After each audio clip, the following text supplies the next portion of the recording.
a lot of it was just, the transcendental experience I had reading. I remember reading The Lord of the Rings in about 8th grade and just finding that an experience, just a level of engagement and intensity in that experience that the rest of my life didn't really match up to that.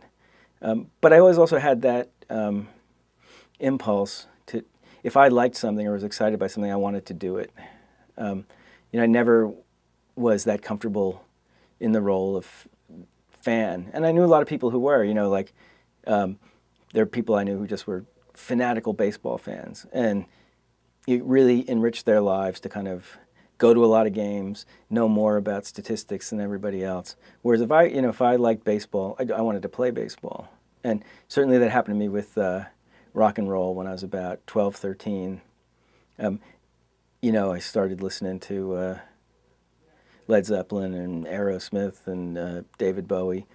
And, really, to me, that was the center of my high school experience was just music and trying to make music, which was something I had very little talent for. Though I knew a lot of talented musicians. I could play a little bit, but not well. At the same time, I was reading really intensely and starting to think about writing. And when I picked up a pen and tried to write a story, I had the feeling that was completely different from the feeling I had holding a guitar and feeling like, this is not my native language. I don't know how to do this. If somebody showed me, I could I could make my fingers do what they told me to do, but I couldn't intuitively feel the music. But when I started to write stories, I immediately felt like, oh, I know how to do this. I know where you'd go now. I knew when to start. I knew when to stop. It came relatively easily. And I would say that feeling of, I know how to do this, that kind of was the first thing that I really loved in life that I felt like I could do at the level I wanted to do. And I did discover that in high school. So by the time I got to college, I was very clear with everyone I knew. Well, what do you want to do? I want to be a writer.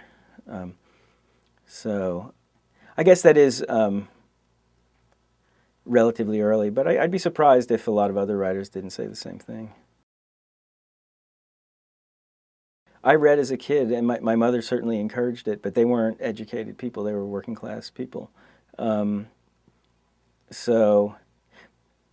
I often meet writers who have similar stories. I remember in high school going to the librarian and asking for The Magic Mountain. I had discovered Thomas Mann, and the librarian kept telling me that I must be mistaken, that I didn't want to read The Magic Mountain, because, nobody in this high school probably ever had taken The Magic Mountain out of the library. But I said, no, I've been reading Thomas Mann. I read Death in Venice. I read, Mario and the Magician, the 7 short novels. I thought they were great, and I want to read The Magic Mountain. And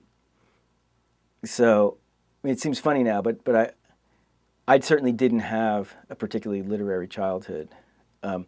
What I had some very good English teachers in a sort of, perfectly average public high school in New Jersey. But once they knew that I liked to read, they certainly had suggestions. I had a teacher probably in 11th grade who said, oh, you got to read Raymond Chandler.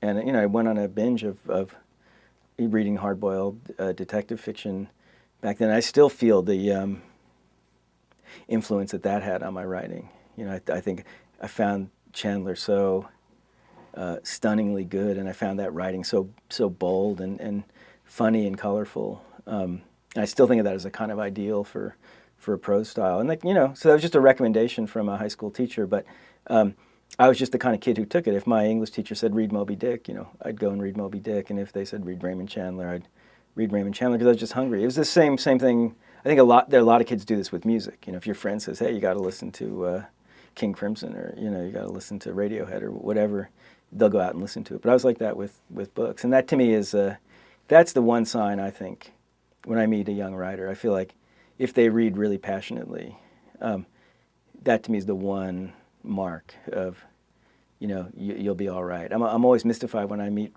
writers who they want to write, they have this urge to express themselves, but they don't want to read. It just doesn't make sense to me.